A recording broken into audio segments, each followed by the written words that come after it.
Persing, and this is class number 8, based on my book, Listen to Your Quilt.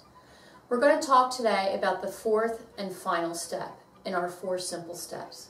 Today's class is about thread and choosing the best thread for your quilt. There are a couple tips I'm going to give you that will hopefully help you choose the best thread. And remember, even though this is the last step, it certainly is not the least important. Because I think if you choose the wrong thread, it can be very detracting to the aesthetic of your quilt. So what are our 3 thread choices? You can go with matching thread, you can go with contrasting thread, and you can also use a variegated thread. So here are some general rules of thumb. In most cases, matching thread is going to be your best choice.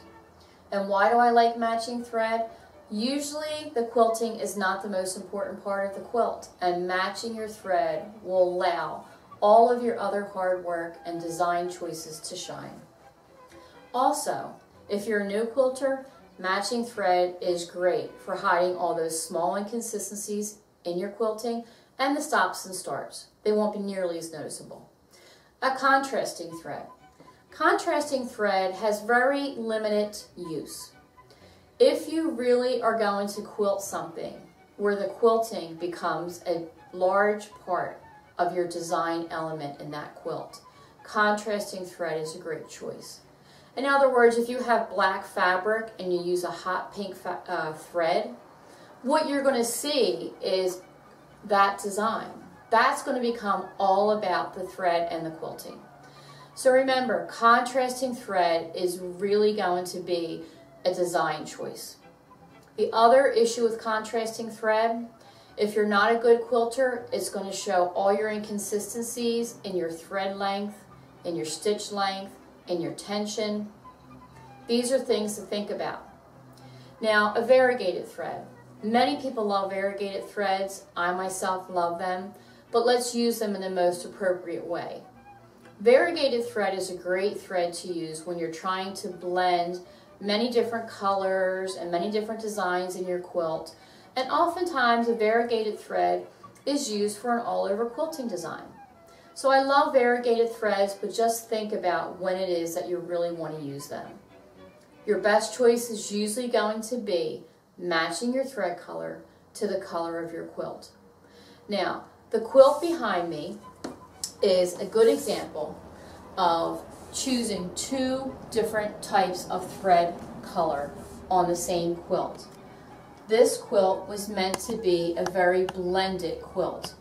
I did not want the quilting design to become a focal point in this quilt. So the thread on the right is a darker thread and really shows the quilting design that I put on this quilt and kind of battles a little bit with what's happening in the piecework. If you look at the thread on the right of this quilt, you barely can see it. You can barely see what motif I used, and it has very little impact on the quilt. For me, that is what I was going for in this quilt. I wanted my quilting to have very little impact on the quilt.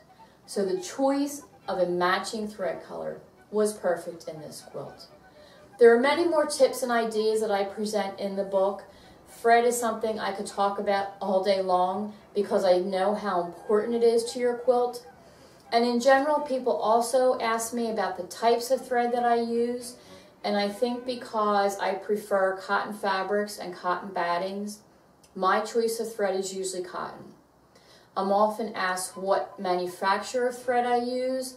And I like to say that you should use the thread that works best in your machine. I might like a thread and have it run very smoothly with very little breakage in my machine, but for some reason it does not run well in your machine. So I do think you should experiment with threads and see what thread is working best in your machine. There are many thread weight options, and that's a whole nother class, but I tend to use a mid-weight thread for my quilting.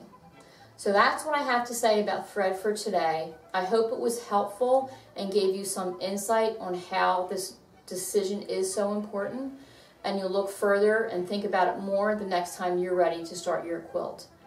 Thanks for listening, and if you wanted some more information, you can always check my website, barbapersing.com.